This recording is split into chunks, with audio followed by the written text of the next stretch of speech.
Everyone, and welcome to week 6 of the CrossPlatform Journalism course.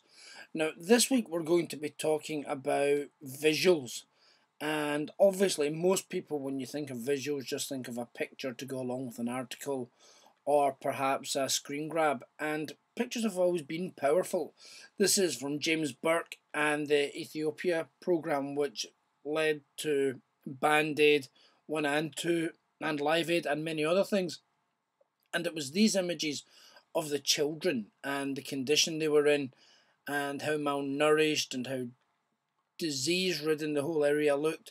People weren't very complimentary, and at the time there was a huge outrage over whether these pictures should even have been shown, because there were cries of it was upsetting, it was offensive. But that's what pictures should be. Pictures should be emotive. Pictures can tell a story. This is a very famous picture from Tiananmen Square of the Seoul student holding up the tanks. And it's very telling that, especially now in this day and age, people do say no photography, no filming, because they know you don't necessarily need words to get a picture out there. That's not to say, of course, that there's not room for us wordsmiths. It's a combination you're looking for here. But for this week, we'll give the picture and design its place and talk about them. This, again, is something you might look and go, well, that's a dirty camera, till you realise that's a plague of locusts. And plague may be slightly extreme, but they're saying that this year in Egypt, there's been 30 million locusts flying over Egypt. And that's a sort of image that, just like the previous ones, it provokes a reaction. But the image itself is neutral. It's the reaction comes from the person. Some people may look at that and go, oh, business opportunity, because I'm in the pest removal business. Tourism companies may look at that and weep, because they know if it gets out far and wide, people won't want to go to Egypt. And there's a similar shot of the same, not the same plague, but the same incidence of locusts coming through Egypt at the moment, and that's the pyramids in the background. And there's nothing in that shot that makes you think, yeah, I want to go to Egypt. So pictures can be very, very powerful. And the old saying, of course, is that a picture is worth 1,000 words. And this is one of the more famous, iconic images of recent times. This idea of the picture of Barack Obama and hope. And obviously the picture's colours have been picked very carefully. There's red and blue there. There's white. It's the pictures. So it's the colours of America, but also by the strong use of red. It's reaching out to Republicans. There's a lot there, but the blue is very soft. It's conciliatory. The demographic testing showed that appealed hugely to a female demographic. So a picture is worth 1,000 words, but it can certainly take more than 1,000 words to make a good picture. And it's not just about single shots. Newspapers for years used things like Calvin and Hobbes, as the funnies, but it wasn't just that. Newspapers also used these strips to tell history stories. The Glasgow Evening Times for years ran a series about the past of Glasgow and Glasgow's history, and that covered things like Glasgow's role in the slave trade, the rise of tobacco lords, things that even now are perhaps a bit of a struggle to find out about the city. But this was 15, 20 years ago, using information strips to get that across, and doing it very, very well. And others have taken that to a larger place. Authors / artists like Joe Sacco have brought out complete whole graphic novels all about Palestine or Gaza or other areas of the world. And again, there's a great combination there. You can use the visual image and the text to provide far, far more information than either could on its own. This is just another example of Joe's work. And again, the beauty here is that by having it drawn instead of a photograph, he can emphasize what he wants. He can perhaps bring out slight exaggerations in people, the look in their eyes or the despair on their face, that perhaps you may not necessarily get by a picture. But it's a great way of, great use of a visual medium. But the most popular is infographics, and this has kicked off again in the last few years, but they're by no means new.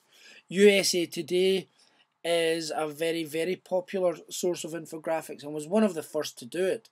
And while many dismissed it as doing away with proper news or hard news, it very quickly found an audience for itself in that people liked getting information very quickly.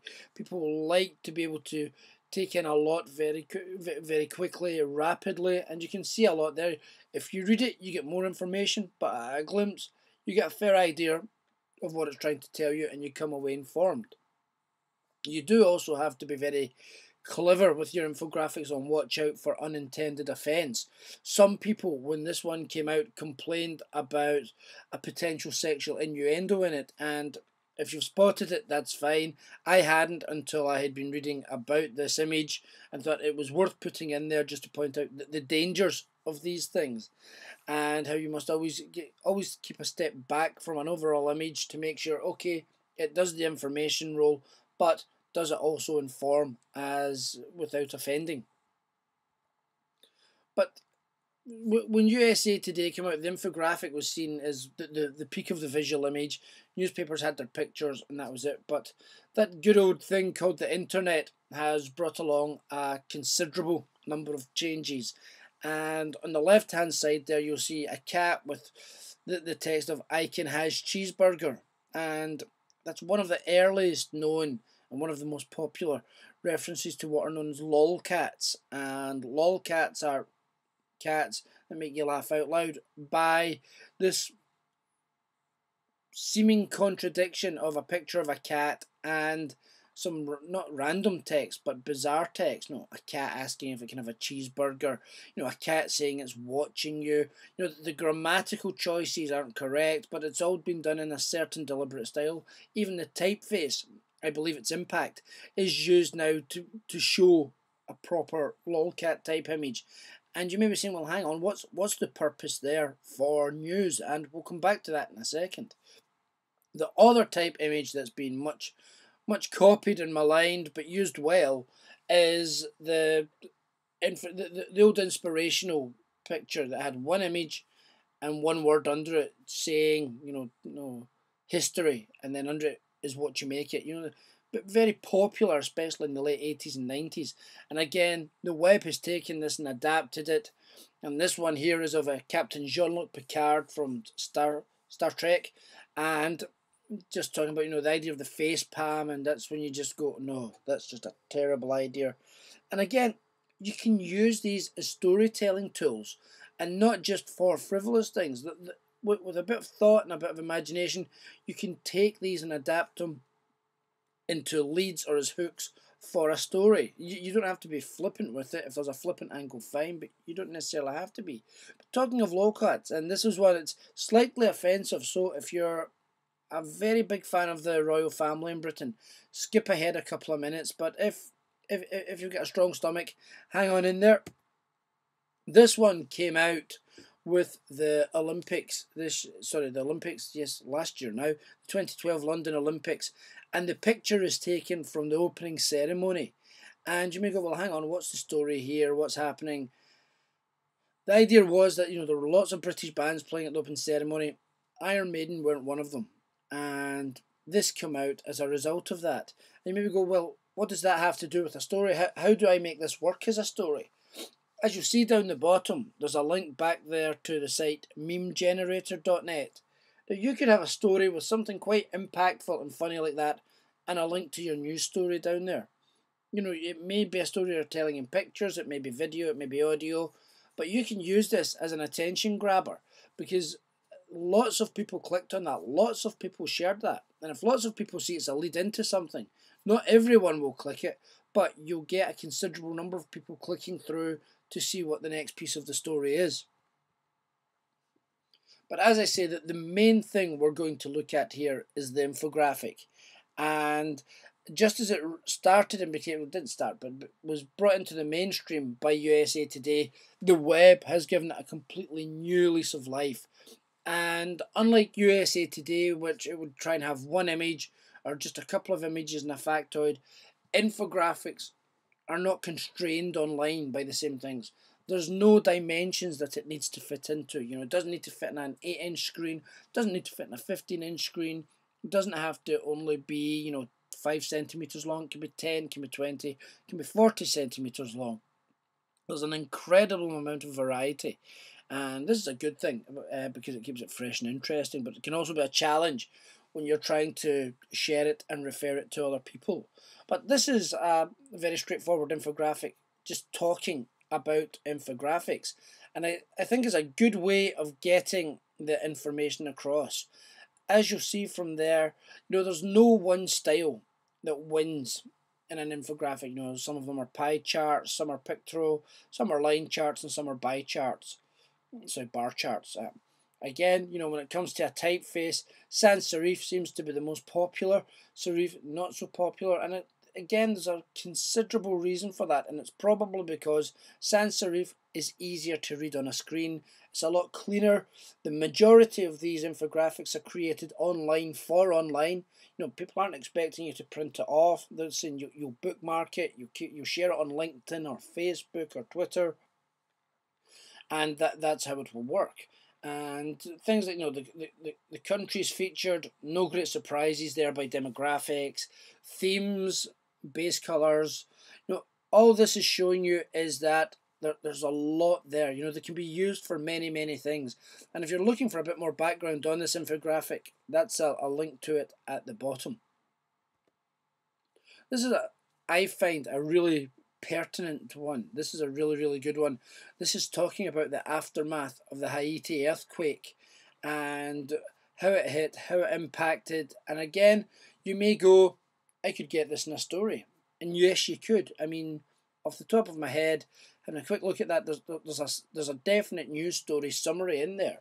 There's maybe about 40 pars worth. But what we're looking at here and what we have to consider is people's changing consumption habits. People like this because it's easier to read than 40 paragraphs. You can look at this and you can spend as much time on it or as little time as you want. You have a quick look and you go, okay, there's an estimated 200,000 deaths. And, children were hit really hardly with this. You can see that and then move on. You're not having to wade through paragraphs that all look very similar. As humans, we respond well to visual representations, and this done well gets across an incredible amount of information. And while some may say, well, what about bias, what about slants? If you're citing your sources, you eliminate that, but also if you are trying to present something statistically, the odds are, especially with something like this, it's going to be very neutral. And here's just some more examples. I'm just going to jump through them, but pause to have a look at these as you want, because it's just showing examples of how they can be done, the relevance they have for the modern media consumer. This one came from Wiki, hence the Wikipedia reference up top, as did this one. But again, it's just showing you don't need lots, to make an infographic. You don't need information from a book the size of War and Peace. It can just be a couple of statistics and just putting it nicely out there. And yes, I'm sure some of you are thinking, well, hang on, this is all the job of the graphics department. And that would be lovely to think so. But in this day and age, again, the onus is coming onto the journalist to be a bit more creative, a bit more talented, and come up with these things themselves. And look at this one as I ask you to start considering the tasks for the week. This is one about coffee. And as you can see a bit of detail on it at this screen size. But you have to come in to see it a bit more, and this comes back to something I mentioned earlier, that when you come in, you really need to be able to make sure you know where this is going, so you can see if you're going to give people something broken down like that, or a larger image like that for them to look at. So again, just consider where you want it to end up. That whole complete coffee facts infographic looks fantastic online because you can scroll in, scroll down. Unfortunately, that's not something you have the luxury of in a PowerPoint presentation, so hence this sort of thing. But some things to keep in mind are keep it simple. I mean, that graphic there to the right hand side is an infographic about whiskey and the difference between Scotch whiskey, rye whiskey, bourbon whiskey. And it does the job perfectly. You may not put that in a newspaper, but that image there has been shared by tons of websites as an example of an infographic done simply. try not to overcomplicate it. Provide links to where your material is coming from. Similarly, know what to leave out. And for your images, consider it as one fact, one image. We looked at the Haiti example, and every sort of point there was something that could have been a paragraph. So think of it that way, in one fact, one image. And consider mobile users. We're speaking about this shift to tablets and to mobile phones. How are you going to convey an infographic well enough that someone can see that on a small screen without having to scroll in? Do you make sure you're, as well as having the micro information, do you make sure it looks well at a macro level? And it's something to bear in mind. There's a lot of further reading in this topic. Some really, really good links here. The Infogram and Visually are both sites that will give you lots of pointers on how to use things and give you some free tools that you can create your own. The other links, apart from the last one, are just examples and discussion around infographics. The last link is a non-essential book, but it may be you want to have a read of it to get some more information on infographics. And here's a very straightforward task. Consider one story you've done in the past. It can be recently, it can be a long time ago. And just ask yourself, what visuals would work with it? Traditional visuals, one-off images, as an infographic. Consider all of these visual aspects and let us know in the forums any ideas you've seen, anything you think that would work for a story you've done, or even just very good infographics that you've seen.